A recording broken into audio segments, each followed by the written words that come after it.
Hello, everybody, and for the honor of reviewing movies that inspire me, we are doing Dead Poets Society. So this came out in 1989, and it stars the legendary Robin Williams, and it's about him mentoring a group of school board students who he teaches to step out of their comfort zone.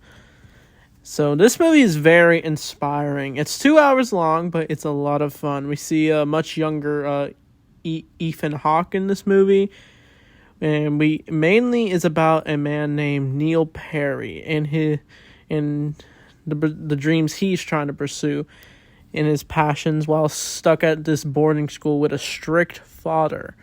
But Robin Williams is easily the best part of this movie. He's very inspiring in this movie.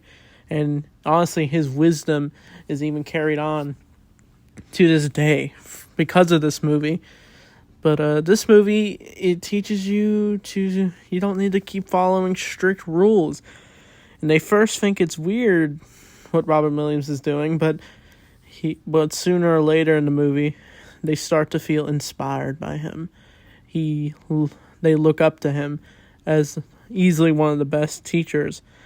Even though they struggle at the boarding school, where all they got to do is follow orders, follow religious ways, and wear school uniforms. But that's where Robin Williams, I know his name is Mr. Keaton in this movie, but he has them rip out pages of poetry and decides to teach them their own poetry.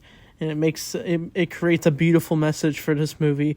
But as our characters are pursuing their passions, the guy named Neil Perry, as I mentioned, he wants to pursue acting, but his father is highly against it because he wants him to be a doctor, and Neil doesn't want that.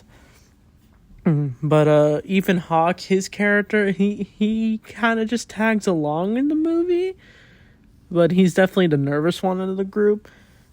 But the other guy in this movie, I forget his character's name, but he falls in love with a girl he meets while delivering to a rich family. But once he learns that she has a boyfriend, he tries to do whatever it takes to become a relationship with her. So that becomes a side plot in this movie. But what really connects this movie is the Dead Poets Society themselves. Apparently, during the movie, Robin Williams has them look at old pictures of the school, and he has those kids inspire them who were just like them. So they form the Dead Poets Society group, where they go into the cave. I think they smoke or something, or try to drink a little. But they kind of just fool around, just have some fun. But when this movie gets really deep, it really hits hard. Easily the most powerful part in this movie is once Neil Perry finally decides to step out of his comfort zone, he decides to audition for a play, and he gets the lead part. But because his father's against it, he's forcing him to not even perform at all in the show. But he's going to do it anyway, and he talks to Robin Williams about it, and he's saying that he must not speak for his father, but speak for what he believes in, for his passions. And so he does perform in the play, and it goes very well. They all support him, but his father does show up, because the enemy in this movie is this one guy. I forget his character's name. I think I have the cast list. I think it's Richard Cameron. So he snitches out to Neil's father, and he actually comes to the show. And of course, he's not impressed. But while everyone's praising Neil for his passion and how the play went really well, he takes Neil home. And that's where he gets into a little scuffle with his parents, where he does stand up for himself, but it's all taken aback once the father just talks over him and says, you're gonna be a doctor. You're not wasting your life with this acting business. And then But Neil says like, "Oh, what about what I want?" But he just sits back and just gives in to his father. And the very tragic of this scene is where he finds his father's gun and he decides to shoot himself. He unfortunately commits suicide, and it's actually very depressing. Like, it feels just this depressing feel. And even Mr. Keegan starts to mourn his loss, and an Ethan Hawke character breaks down in the snow. But once they find out who snitched out, they all like punch him and stuff, and yeah, he definitely deserved that. But because of this, they decide to blame it on Mr. Keegan for like the father thinks Mr. Perry, he thinks that it was all, he doesn't want to blame himself at all, admit that he did wrong. He just wants to blame it on Mr. Keegan. And because of this, he manages to get Mr. Keegan fired. And it's very sad. And I thought he was going to get his job back in this movie, but no. But the movie ends on a high note.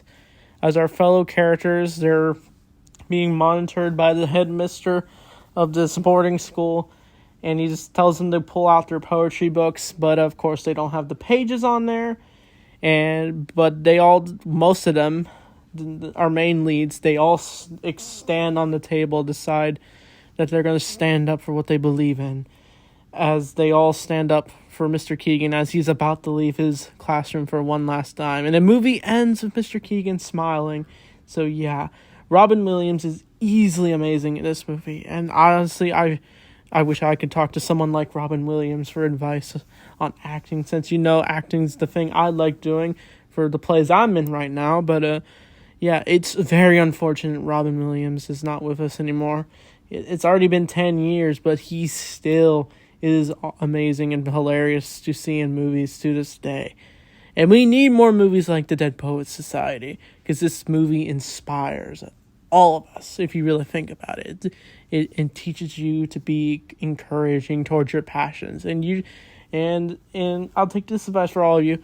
Definitely pursue your passions if you love what you're doing. That's basically what this movie's trying to tell you. And yeah, I'm surprised this movie's PG. Even if it came out today, it'd probably be PG-13, but that doesn't really matter. But this movie is easily a 10 out of 10. Some people might think this movie is boring, but I don't know. A lot of people really like this movie. Maybe this movie really inspired me, and that's why I really enjoy it. So, yeah, The Dead Poets Society, you gotta check it out, for sure.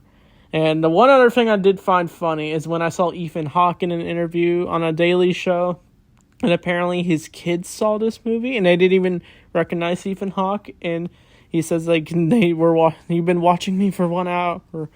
So, yeah, so that's funny. Funny story, but, yeah, this movie is really good as I keep rambling, but, yeah. So, the next review, maybe we'll do something special. So, yeah, or maybe another movie that inspires me, but we'll have to wait and see. So, that being said, thanks for watching, and I'll see you all next time.